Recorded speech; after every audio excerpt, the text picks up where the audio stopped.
Alright folks, welcome to Friday's lesson. Alright, we're still on settlement, but we're moving through nice and quick. Today we're going to look at our central business district, our CBD, versus our slums and shanty towns.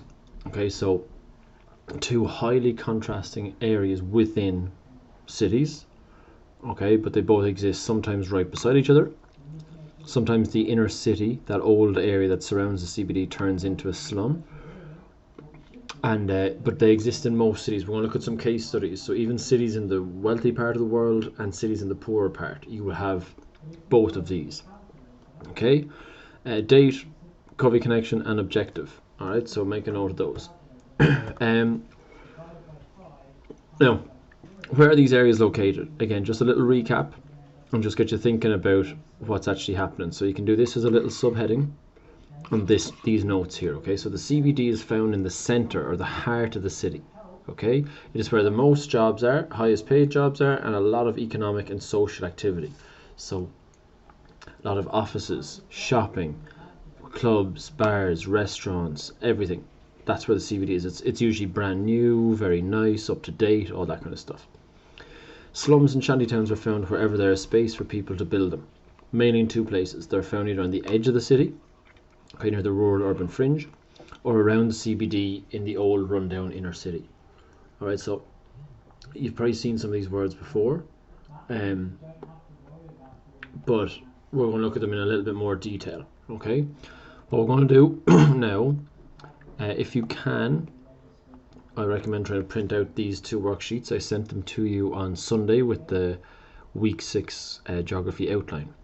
Okay, if not, maybe just make one or two little notes from this as we go. But again, a slum and a shantytown are essentially the same thing. They're just different names for the same thing. Okay, so a slum is an area of very rundown, poor quality housing, near or near an urban settlement.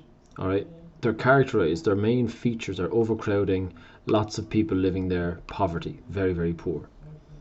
All right, there's low level sanitation, high levels of rubbish and waste. So as you can gather, not the nicest place to be. Okay, shantytown then, if you can print this out. Okay, what I suggest you do is these first 1, 2, 3, 4, 5. This is a list of how our shantytowns get constructed essentially. So they're an area of unplanned development in a city. Their characteristics, shantytowns are characteristics of large cities in developing countries mainly. So what happens is thousands of migrants, we'll look at that next week, thousands of migrants drift in from rural areas to look for jobs. Usually there's not enough jobs for all these people, or they don't have the skills to work in most jobs. So they're there, they have no jobs. Next of all, many people then have no money and nowhere to live. The next step, they build simple and often very primitive houses out of cardboard, bits of metal, any materials they can find, wood, brick, whatever. Okay, and then the shacks are often constructed on the edge of a built-up area or where there's any space of land to be found. You'll see them building under bridges for shelter, in park, trying to build on the edge of parkland, anything.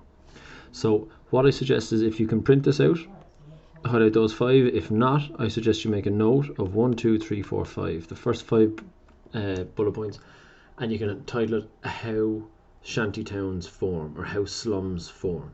Okay, so it's people coming from the country, they can't get a job, they have no money, nowhere to live, they use broken materials to build little houses on the edge of cities. Okay, so that is our slums. That's how our shantytowns and slums are formed. Now the opposite to that, right, the heart of the city, this is another little worksheet which, again, if you can print out, do. I sent it to you on Sunday again in that same email. But this is the contrast. Okay, we're looking at two contrasting regions within a city. So the central business district, all right, it is generally the heart of the city and the focus of the urban transport system.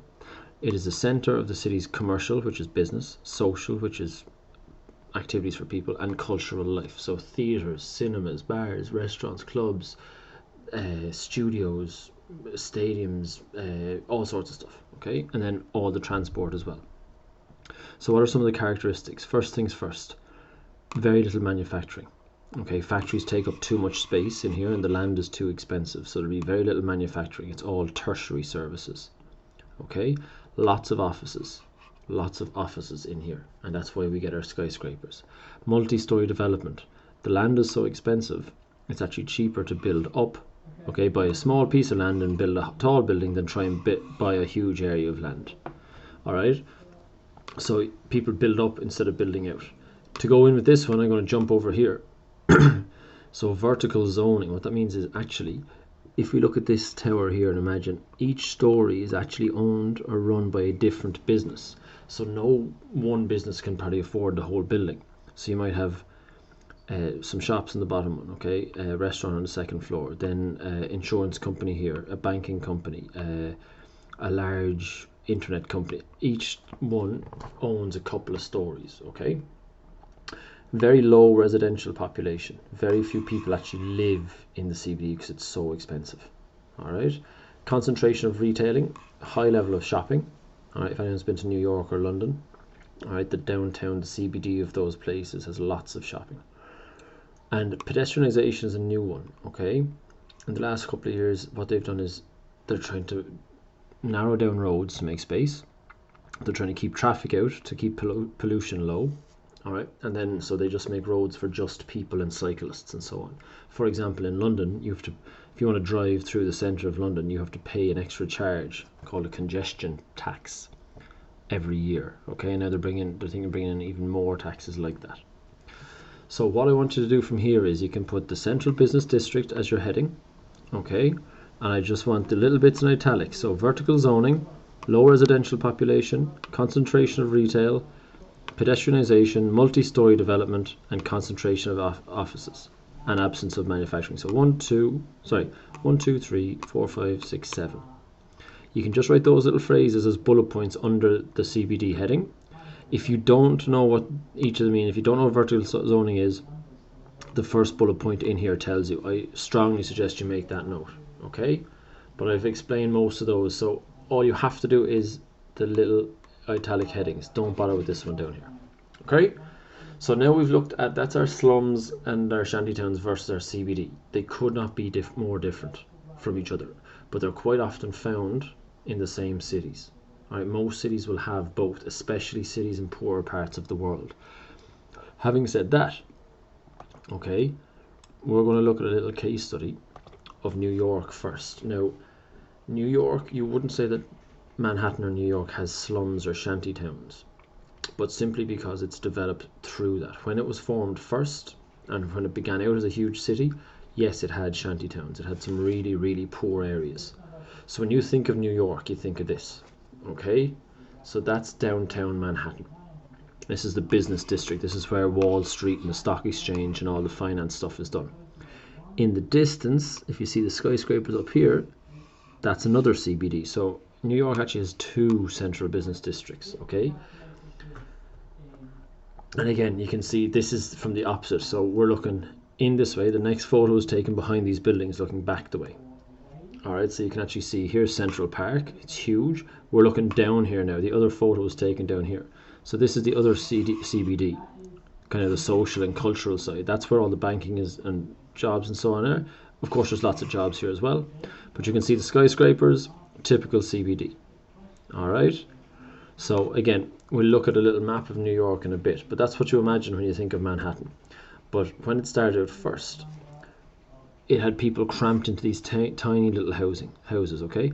I'm not sure how clear you can see this, but each of these balconies has, this balcony has 2, 4, 6, 8, 10, 12, 14 people on it. There's 2 people in this window and another person in this window, okay? People were crammed into these tiny little tenements or slums back in the day. You even had areas like this in what is Manhattan now, okay? Not very much to the same. So New York has developed through it, okay? Not fully, there's still some really, really poor parts of New York and downtown New York, Manhattan, okay? So we're going to compare some of those.